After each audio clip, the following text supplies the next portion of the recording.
guys धेरै ठुलो मोटो हुने भएर त्यहाँबाट माथिको टुप्पो भाग गरेर चाहिँ काट्ने त्यहाँ ढलेछ हो त्यसलाई निकाल्ने कसरी थाहा छैन अर्को यो पनि छ यसलाई चाहिँ हेरि यहाँबाट जोड त्यो बिचबाट ठ्याक्क त्यो चोकेबाट काट्छु भन्ने सोचना छु अब अरू भिडियोमा चाहिँ मम्मी हुनुहुन्छ मम्मीले खिच्नुहुन्छ ल त्यो भिडियो टक्क खिच्नुस् मैतिर फर्काएर म काट्दैछु कि यति हेरि आयो भन हो त नि ओ यो फेरि मात्र आउने कि त्यो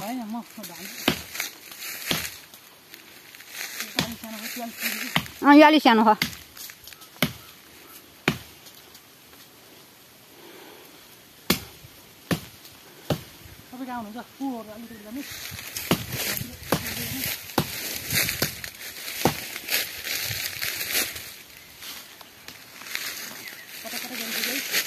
मात्र आउने कि त झुक्को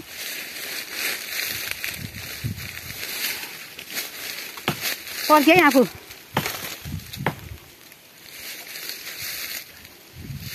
आँखातिर आउला फेरि झ्याप्पै आउँछ चोट लाग्ला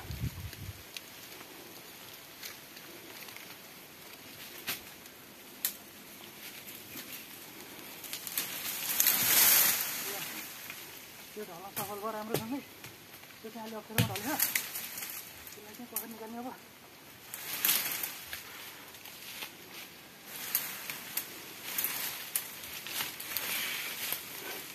मैले आँसी घुमिराखेको छु आँसी उतै राखेर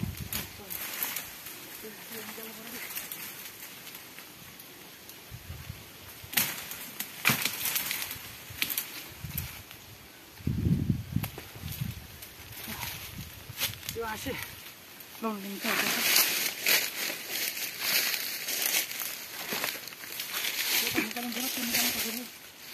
अन्त त्यो फेरि अलिक ठुलो हो क्या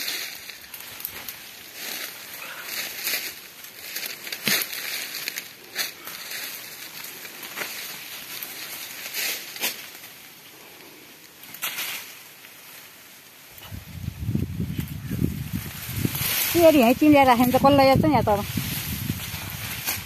आँसिया टेक्ला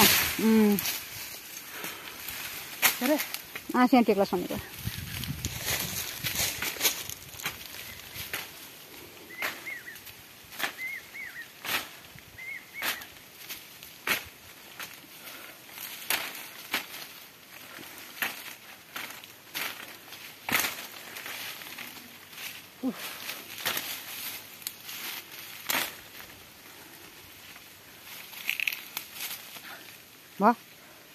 तपाईँले आँसी लिनुभयो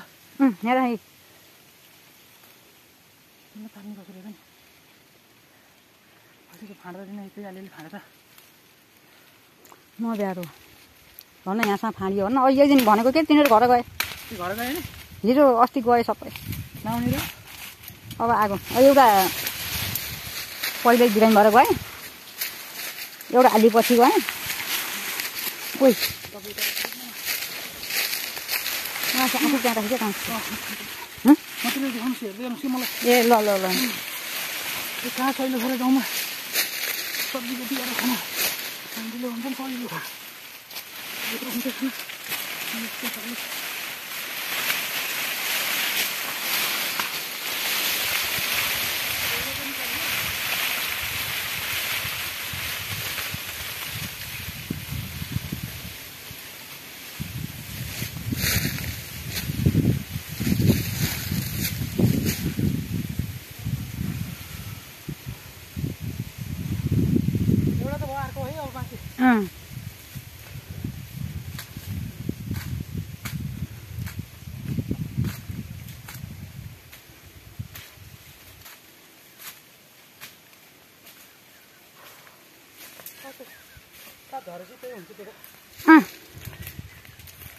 नभए अदुवा लाग्ने यसो छापो लग्यो भने नि अलिअलि टुप्पा थपेर